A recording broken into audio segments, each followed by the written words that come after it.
Man, let's see if we can get this thing rocking now. Okay, testing, testing. Oh man, we're here. We are here, man. I gotta salute y'all for rocking with me, man. Anyone who watches these videos, y'all must really love me, man. Shout out to my family and my friends and whoever's watching these videos. Y'all must really love me because every time I come on here, I'm struggling. I'm trying to get my mic working. I'm over here trying to get the clips together. I'm always over here, struggling, trying to get things together. And y'all continue to show me love. Y'all continue to watch my videos, continue to hit the thumbs up button. I continue to see the subscriber count grow. Y'all must really rock with me. And let me tell you, I rock with y'all back. Y'all love me and I love y'all back, man. I really appreciate you all. If y'all are enjoying the conversations on this channel, be sure to hit the thumbs up button. And if it's your first time watching, smash the subscribe button to hear a perspective that you probably haven't heard anywhere else. We talk on a wide range of issues, a wide range of topics. We're on politics, we're on hip hop, we're on news, we're on current events. We talk about a lot of different things. And if y'all continue to support me and rock with the videos, I continue to support y'all and rock with y'all. With that being said, let's get right into it. You see the topic of conversation for tonight. Is reparations realistic? Is reparations realistic? A lot of times when we're talking about reparations, especially in the realm of politics, when you're talking to people who are politically sound, one thing they'll say is, "Oh, it'll never happen." At this point, they've moved the goalpost instead. They used to say you don't deserve reparations, but we've hit them with so many facts, so much historical evidence, so much evidence of how today, people who are alive today have been affected by the legacy of slavery, that to say that the people alive today aren't affected by the legacy of slavery and aren't deserving of reparations is at this point is disingenuous. So they've gone ahead and moved the goalpost. They say, yeah, you might deserve it. You might deserve it. I'm not even going to argue that you don't deserve it. But I will argue that it's just not realistic. The people in power, the large population, because mind you, black folks, foundational black Americans, are roughly 13% of the population. We live in a quote unquote pseudo democracy, representative democracy. So how could 13% of the population ever influence the majority of the population to pay the debt that is owed? How can we make them? It's just unrealistic. Yeah, we deserve reparations, but we'll never get it because we're too few and it's just so unrealistic. So today we're going to talk about it. How unrealistic is it? Is it really unrealistic? If you've been following this channel, then you know I'm of the opinion that it's not unrealistic. As a matter of fact, I would say it's inevitable. I would take it one step further. I would say it's inevitable. I believe that reparations will come to pass. It's not a matter of if, it's a matter of when. I think it's going to happen. I think we, foundational black Americans, we cannot be stopped. And maybe you can say I'm just an optimistic person. Maybe you can say I have supreme confidence in me and my people. But I believe if we come together, if we decide this is something that we want and we deserve, God help the people who try to get in our way. Because I don't believe we can be stopped. I'm of the opinion that we can't be stopped. The hardest thing for us, as far as I'm concerned, the hardest thing for us to do is get foundational black Americans on code, get foundational black Americans to even admit that we want reparations.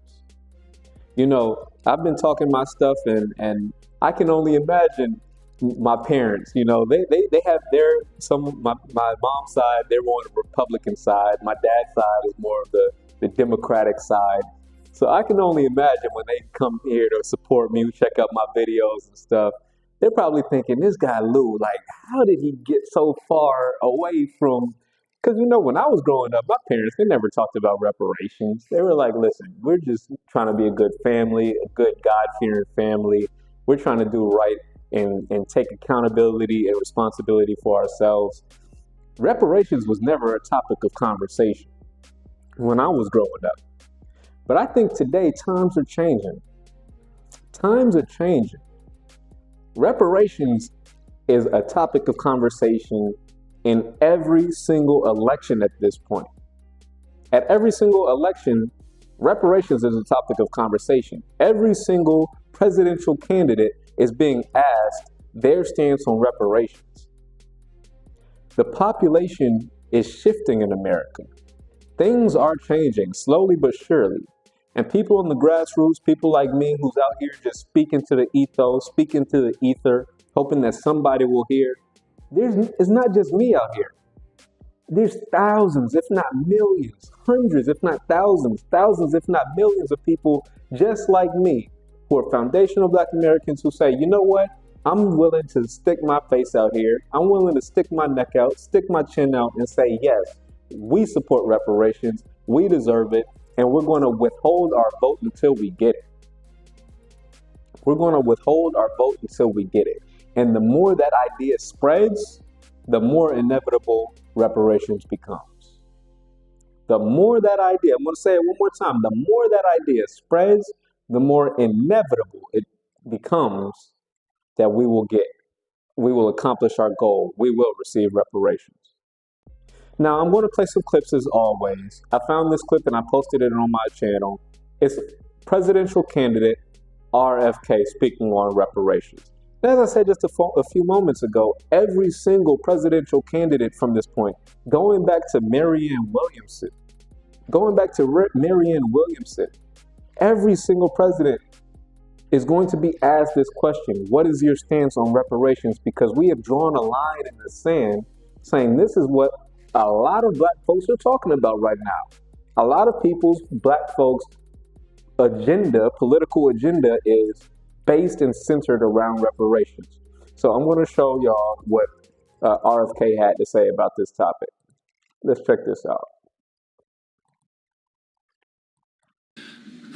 I believe in the moral case for reparations. What I said to Jeff is that I think politically, although the lineage-based reparations constitutionally would pass muster, I think politically getting that bill before it got through both houses of Congress would be impossible. The only thing people will do is they'll say, let's study it. And that is just a formula for, kicking the can down the road and not doing anything. What I'm doing, what I propose, are things that are actually going to help the Black community. Okay, now, RFK, shout out to RFK. I don't know if he's got my vote because he's too wishy-washy on the reparations topic. So I'm not going to say I'm going to vote for him. But right now, I know I'm not voting Democrats. That's one thing I do know. Democrats are out of order. Trump, I'm not even supporting Trump at this point. For me, I'm a third party type of guy. I don't support Democrats or Republicans. I've always consistently, since the time I've been able to vote, which was around 2009. Well, actually, I didn't get a chance to vote in 2009 because my birthday was in March. So ever since I was able to vote, I've been an independent. I'm not a big fan of the Democrats. I'm not a big fan of the Republicans. I'm looking at the Green parties. I'm looking at the Independent Party. I'm looking at the Libertarian Party. Anything outside of the Democrat-Republican duopoly, two wings of the same bird. No, I'm looking for a different route. Now, RFK is running as an independent candidate, and when he's asked about reparations, as I just played, he says he says three things, but two things that really stood out to me. Number one, he says, one, it could and would pass constitutional muster. That's a bombshell right there. He's saying that it's not unconstitutional for foundational Black Americans who people are quick to point out, you were never a slave. That's true. People who are alive today were never experiencing antebellum slavery. But we can show that the wealth lost, the wealth stolen from our great-grandparents, our great-great-grandparents, our ancestors, affects us today. The policies under Jim Crow, the policies that the United States government has instituted have directly affected and negatively harmed us foundational Black Americans alive today. And according to presidential candidate RFK, reparations for foundational Black Americans, lineage, very specific lineage-based reparations, would in fact pass constitutional muster. That's a mic drop. That's a bomb shell right there. Now, it's very important that he said lineage-based, because when I push reparations, I'm saying it cannot be race-based. It can't be, hey, this is reparations for racism. Listen, racism is always going to be around. It shouldn't be illegal. People should be allowed to be racist if that's how they're going to be. If they choose to be racist, that's their choice. We can't stop them legally. What we can do is say we have a specific claim against the United States government. We are owed money, and we're looking for the money that we're owed, whether you're racist or not. You racist folks, y'all can pay us too. At the end of the day, we're fighting for the money that's owed. So, lineage-based reparations, according to presidential candidate RFK, is in fact constitutional. Another thing he says is he, on a moral level, supports it. Okay, now we're talking. We're moving in the right direction. He's saying on a moral level, it's hard to argue against it. Look, foundational Black Americans, not the Black people who just got here yesterday. Listen, I'm sorry for y'all. I encourage the Jamaicans to go hit up Great Britain. I encourage the Haitians to go hit up France. I encourage the people from Mozambique to go hit up Portugal. There's a lot of cases for reparations around the world, but we have a specific claim. Us foundational Black Americans, we have a specific claim here in America. We're talking to the government that affected us. You other folks from your other countries, y'all need to go and shout out the countries that did y'all wrong.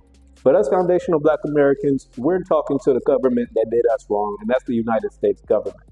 So lineage-based reparations is constitutional, and according to presidential candidate RFK, he supports it on a moral level. What's the issue that he points out? The issue that he points out is on a political level.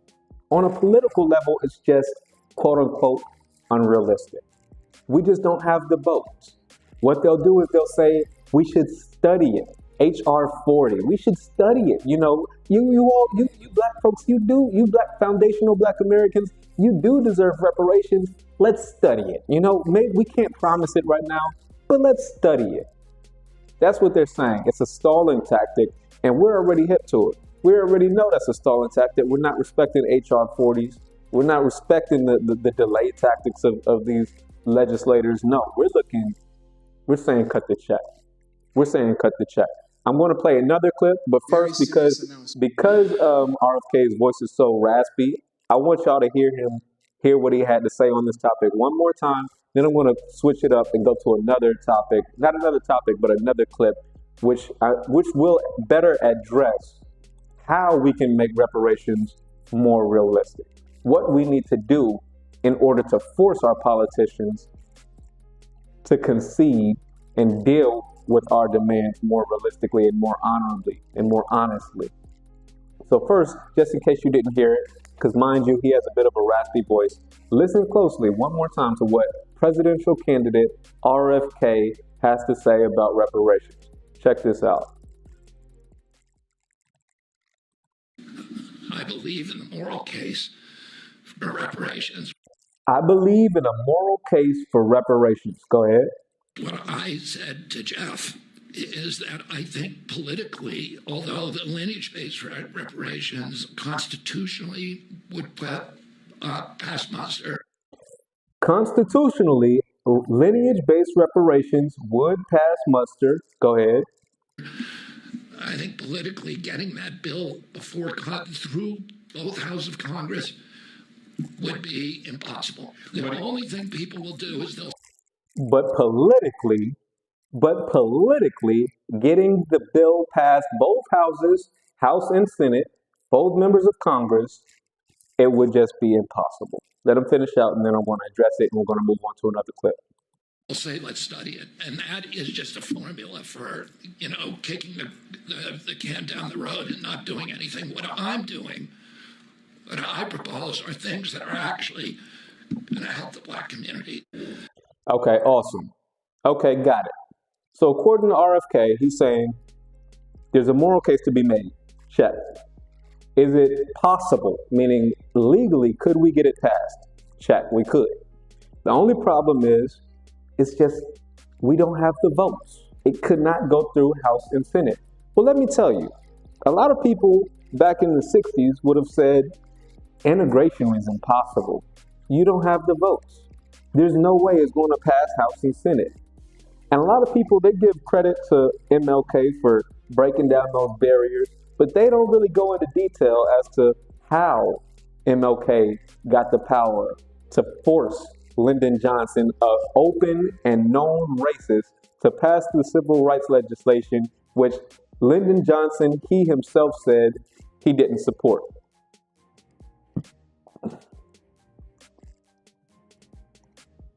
Y'all bear with me. I want to pull up some more evidence here.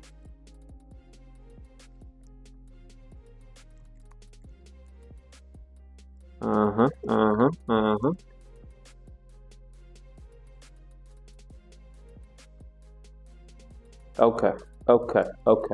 So here's the point. Here's where I'm going with this. In order to get the integration done, in order to get the civil rights legislation passed in the 60s, the politicians didn't just want to do it. They didn't do it just out of the goodness of their heart. They didn't do it because foundational Black Americans had such large numbers. We were able to vote over the overwhelmingly adverse population of white folks who said they don't support it. The majority of white folks, and truth be told, the majority of Black folks did not think that integration would be possible. They said it's impossible. They said it's unrealistic. Both Black folks and white folks said that because they said we didn't have the votes. But MLK was able to force their hand, not he as a single person. No, MLK as a single person was not unable. One person is unable to get this legislation passed. What he did was he invigorated the group. He used the group. He caused the whole entire group of foundational Black Americans to get on code and exercise economic power against the United States. It started off showing our ability. The thing that makes MLK, in my eyes, so powerful is not his ability to pass legislation. It was his ability to unify Black folks in order to do things such as the boycott. The boycott. The boycott is what we always lose track of. When people talk about MLK, they always talk about he was nonviolent, his nonviolent protests. His nonviolent protests are secondary. Let me say that again. His nonviolent protests are secondary. The primary strength of MLK was the boycott. The boycott, using economic leverage, saying, you know what? We don't have enough votes. You're right. We can't force you to do what we want because we don't have the votes. But what we do have is our ability to stay in the house. We have the ability not to ride your bus. We have the ability to boycott Coca-Cola.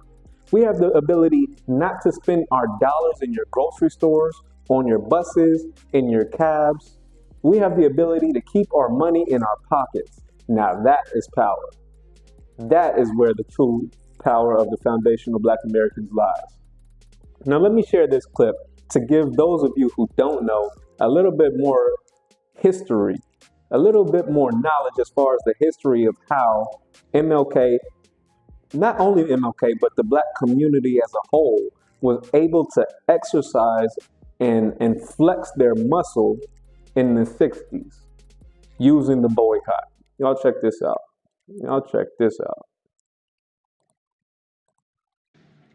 Oh, sorry. To give you some context here, this is right after the time that the killers of Emmett Till were found not guilty. All right. So the Black folks, we were already upset. We were like, yo, Emmett Till, they did that young man dirty, that young teenager dirty. They killed him. They tortured him. They left him in the river. His body was all swollen and disfigured. He has a strong Black mother who allowed him to have an open casket so that the world could see what these demons have done to him. So the Black people were energized. The Black people were motivated. The Black people were on code. They were unified in a common struggle. They said, hey, I've had enough. You see what they did to Emmett? I've had enough. I'm not taking it. We're not taking it anymore. I've had enough. You've had enough. Cool. You've had enough. You've had enough. All right, we've all had enough. That's it. We're not taking this anymore. What do you need us to do? Hey, King, what do you need us to do? Stop riding the bus? Fine, I'll walk to work. Fine, I'll ride with him to work. We'll carpool. We're going to do whatever we got to do. We're going to take whatever sacrifices we have to do to get this thing, to get this monkey off our back. Because we've had enough of this. With that context, let's get into it. Men who murdered Till have just been acquitted, causing outrage in black communities across the Deep South. Activists in Montgomery, Alabama organized an anti-segregation protest, a one-day boycott of the city bus system to begin after Rosa Parks' arrest. It elicits an immediate response. We expect the city bus lines of Montgomery and the people of Montgomery to continue to obey all segregation laws as written. And as long as I am police commissioner of the city of Montgomery, I intend to follow this course. Okay, now I want to pause it here real quick because one thing to highlight about the boycott in his response is this was the mayor at the time. The mayor was fearful, saying, I expect everyone to obey the laws. And here's the beautiful thing about boycotting. It's legal. They can't force you to spend your money. If you're saying reparations is unrealistic, and RFK, according to RFK, it would be legal. It would pass constitutional muster. It passes moral muster. The only thing we have to do is force our politicians to see from our point of view. I would submit to you that our strongest chance, our best chance, our strongest tool and weapon in this fight would be the boycott because it's legal, it's nonviolent, and all it requires is enough of us to believe in the same cause. Let's continue to get the knowledge and the history of how we were able to make something else that was unrealistic come to pass. Initially, the boycott was scheduled to last one day. And it was only after they saw the success of it that they began thinking about, well, we can sustain this. And I don't think they realized how difficult that would be. So he's saying it started off as just one day. The bus boycott was not originally supposed to be a year-long thing. They were saying, let's just boycott for one day. And they were able to see, hey, this thing was actually this thing was realistic. We've got black folks on Code and Unified who are actually participating, who are actually showing their power, who are actually not crossing the line, not crossing, double crossing our own people to make their lives more convenient. But people were actually able to sacrifice. The masses were able and willing to sacrifice for something that we said was necessary, which was the civil rights movement, civil rights legislation. And here was the bus boycott. They were doing was almost doing a power map and looking at sort of what tools do we have at our disposal? How is the structure and the system set up in a way that needs us? 75% of the bus riders are black. A total boycott is an economic threat that cannot be ignored. There's a huge mass meeting at Holt Street Baptist Church, and it's at that meeting where the community makes the decision to go forward and turn this one-day boycott into a kind of extended boycott. The movement also chooses its leader, a 26-year-old minister who's determined to keep the protest going. Dr. Martin Luther King. Part of how Montgomery's black community sustains a boycott is because they organize this massive, incredibly impressive carpool system. They set up 40 pickup stations around town. They organize thousands and thousands of rides a day. Taxi cabs and carpools are present. Now think about the sacrifice and the organization that these people were able to do. Our ancestors, our people were able to do. Thousands of carpools were organized every day for over a year. Every single day. Do you know the amount of unity The amount of trust to let these strangers in your car. This wasn't an Uber these people were catching. They weren't catching a Lyft. No, they didn't have cell phones to say, hey, I'm going to be there to pick you up at 9 in the morning, at 8 in the morning so you can get to work. They didn't have cell phones to say, hey, I'm outside. Where are you? I don't see your car. No, they had to be specific. Hey, I'm going to be there. And when I say I'll be there, I will be there to pick you up and take you to work. They organized this. And by using that organization, that trust, and the discipline and sacrifice, they were able to become successful. Into service as blacks in Montgomery continue to boycott the buses week after week, month after month. These are people who have been engaged both in kind of grassroots resistance and in politics around civil rights for decades. But also, they had a very astute understanding of what it would take in order for change to happen. Power conceives nothing lightly. Power conceives nothing lightly. Okay. All right.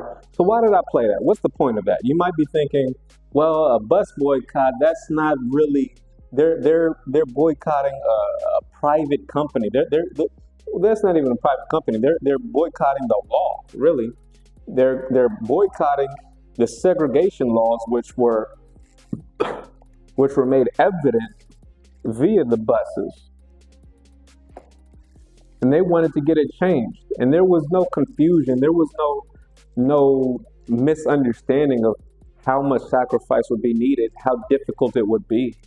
But everyone got on the code, everyone got on the same page and said, hey, regardless of the amount of time that it takes, it might take one day, because mind you, when it first started, they said, let's just do it for one day. Then they said, hey, it might take a week. Hey, it might take a month. It might take 6 months. It might take a year. But you know what? People were able to stick with it, and people were willing to stick with it until it gets done. Now, if you move with that mentality, both with reparations, bus boycott, whatever have you, if the people, not just you as an individual, you can take it down to the individual level, and you should take it down to the individual level. But looking at the larger group, if a group of people have the mentality of we will not quit, we will not stop, we will not relent until this thing comes to pass, until this goal is accomplished. If you move and address any problem with that mentality, I say it's inevitable for the goal to be one day accomplished. So at the beginning of this live, when I said, hey, I don't think it's unrealistic, as a matter of fact, I think it's inevitable, that's because I move with the mentality of I'm not going to quit. I'm going to keep pushing this reparations line on this YouTube channel, no matter if I got if my mom and my dad are the only two people who's ever watching my videos, I'm going to be on this live, on this YouTube, on this Fried Time Media shouting, hey, we need reparations. If it's only me and my family, then damn it, it's just going to be me and my family watching me yell, hey, we need reparations, and I'm not going to stop until, as long as there's breath in my lungs, as long as this heart is beating, I'm going to be hitting the drum saying we need reparations, and we're not letting up on it. We're not letting up on it. And I know I'm not the only one. I know I'm not the only one. I know there's someone out there who cares just as much as me. I know there's someone out there who says, you know what? I'm a foundational Black American, and even if I'm not alive to get it, what about my son? What about my kids? What about my mom? What about my sisters? What about my cousins? What about my aunts? What about my grandma? What about my granddad? You're telling me that they sacrificed, and for generations we've all sacrificed, and their efforts, their wealth was stolen, and we're just going to accept it? I'm saying no. Not me. I'm not going to accept it. I'm not going to accept it. So whether we see reparations in my lifetime or not, that's not the question. My question isn't of when or if. It's a question of when. I might not be here to see it, but I'm moving with the mentality of I'm going to lend all my effort, all my support. I'm going to lend my time. I'm going to lend my consistency. I'm going to lend my voice, my discipline, everything that I have towards the effort of getting foundational Black Americans to understand their power, to understand their unique status, I really don't think. I really don't think, and we're getting. This is a bit of a stream of consciousness at this point. I appreciate you all for rocking with me, but I really don't think that foundational Black Americans understand just how special we are, how unique we are. I really don't think we understand.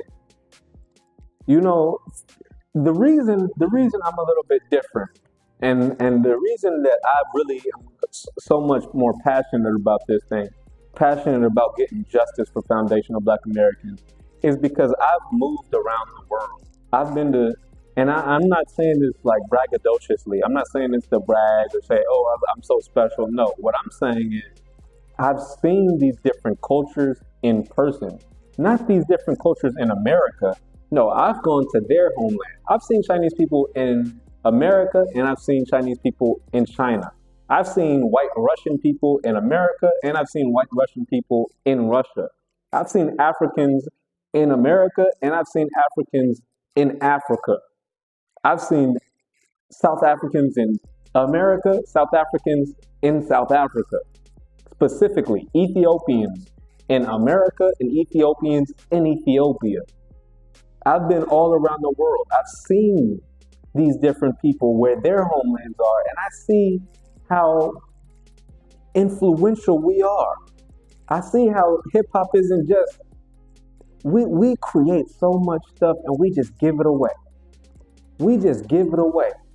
We have so much love for everyone else, but so little for ourselves. We don't understand that we're special. We have so much love that we call people from other countries. They come here yesterday and we treat them as if they're the exact same as us. You understand that? We've got people like Elon Musk saying that they're African American, and we let them. We let them. That's why I say we're special. I would never, I've literally lived in South Africa for extended, not just a day vacation, not just a week vacation. I'm talking about for months. I've been in South Africa for months at a time. At a time. I would never go to South Africa and say, I'm South African now because I came here last year. I came here 5 years ago, so I'm a South African. It just wouldn't happen. I would never do that because I would recognize that they have a specific lineage that I could never tap into. If I moved into China and I got my Chinese citizenship, I wouldn't say I'm the same as a Chinese person because that Chinese person that you're looking at in Beijing, their ancestors could have been involved in building the Great Wall of China. And I had nothing to do with it. My parents had nothing to do with the building of the Great Wall of China. But you've got people who will come to America. They've been here for 2 years. They've been here for 2 years. They get a passport and they say, hey, we're just the same. We've got the same lineage. I'm an African American just like you. And us Black Americans, we don't even have the knowledge to push back on that. We just accept it. I showed this video yesterday and I posted this video. I posted this video on my YouTube channel. We've got people like Busta Rhymes. Busta Rhymes is a Caribbean man. You know, he's a Caribbean man. He's a Caribbean man and he's a rapper. He's in America and he has the nerve to tell people, hey, Hispanics and Caribbeans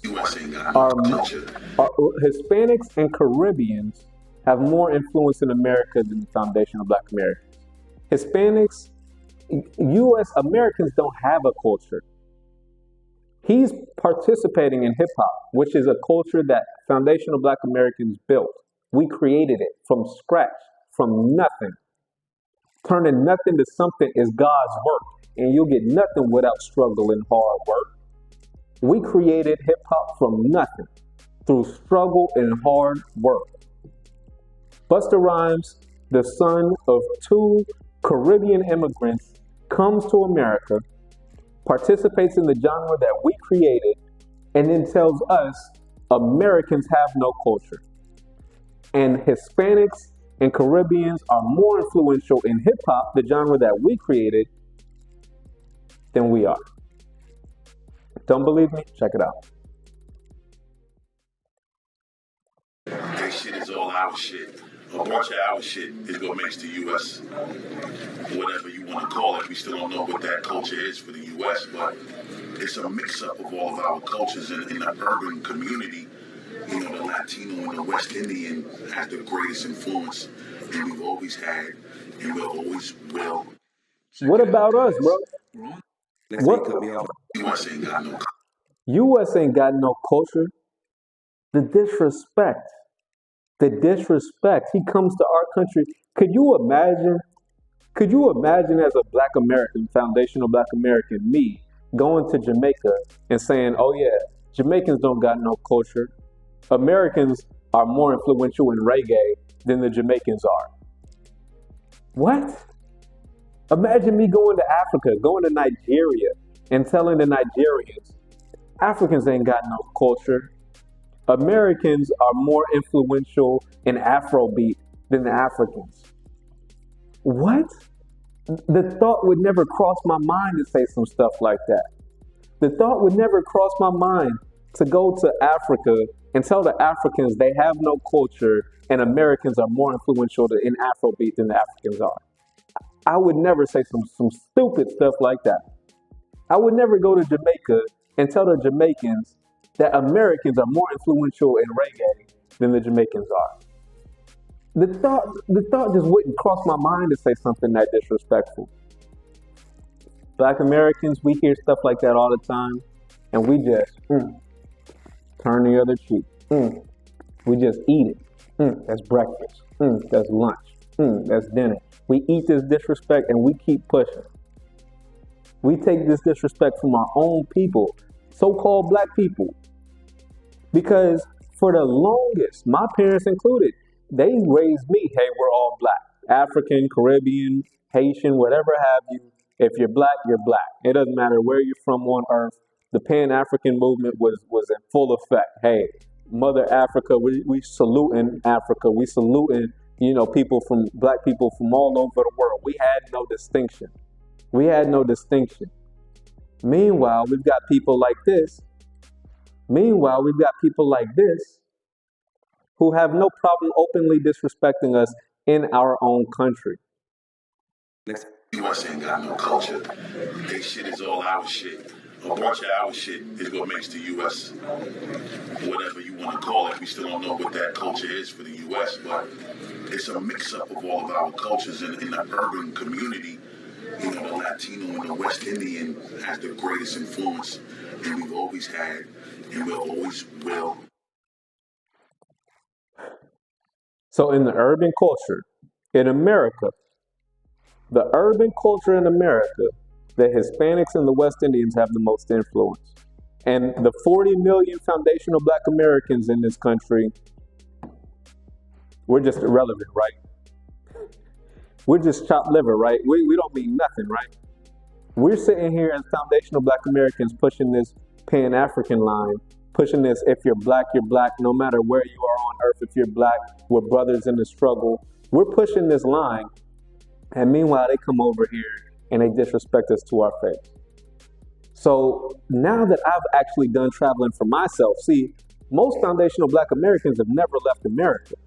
So they don't know what it looks like to go to these other folks' countries and say, hey, when we're in America, y'all come to America and disrespect us, but when we go to your country, your people love us. I went to Africa, and the people in Africa treated me like I was, like I was the bee's knees. They treated me with so much love, they embraced me. You're American? Oh man, that's what's up. What's your name? People I've never seen in the streets. I'm walking down the street. Hey, I met you. Hey, America.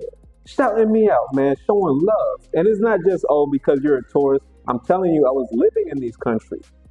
I wasn't just going for a day or so staying at the resort. No, I was staying in homes. Like I've stayed in people. I've seen the shacks.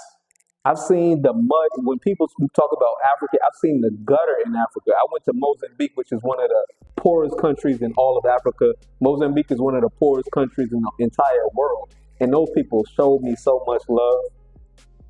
I've been in people's houses where they don't got no floor. I don't think you fully understand what I'm saying. They don't got no floor. They got 4 walls of cement, no bathroom, and a metal roof. Not even a roof that if I did a military press, I could push the ceiling up off of the joint. I don't think you really fully understand what I'm saying here. Because I've seen this. And I know that most Black Americans have never left America, so they don't know. They don't know, so they just accept the disrespect. When people from other countries come to America and say, oh, you Black Americans, you're just lazy. Americans don't got no culture. We just take this disrespect. We just take it because the masses of us don't know any better. But I've been to these other countries and I see, you know what? We are special. We have sacrificed a lot. We are the greatest survivors of all time. We survived the Atlantic slave trade. We survived slavery, antebellum slavery. We survived and fought and won wars against these white supremacists during slavery, fought, survived, and won wars for civil rights so that people from other countries could come here, and when they get here, they disrespect us. Well, I've seen too much to allow my people to accept the disrespect. I've seen too much. I've seen too much. I know too much, and I'm not going to stand for it. I'm going to do my best, my utmost to wake my people up and say, hey, you foundational Black Americans, people like me, people like my mom, people like my sisters, people like my brother, rest in peace. Y'all are some special people. We are some special people. We have sacrificed a lot. We are owed reparations. Our community is in disrepair due to the intentional acts of the United States government. We're not letting them off the hook. We're going to continue to, on an individual level, push ourselves to greatness, take accountability and responsibility for our own personal lives, but while taking accountability and responsible for our own individual lives, that does not give a clean slate. That does not forgive the debt that is still owed for the wealth that was stolen intentionally by the United States government. We're not letting them off the hook. Not as long as I'm here. I'm not letting them off the hook. I'm going to keep talking about it whether people like me or not. Whether you like it or not, I'm going to keep talking this stuff. I can only imagine. I know people who I grew up with when I be posting these lives, posting my stuff on Instagram. I know they see my posts, my thumbnails, and they just be like, here Lou go again.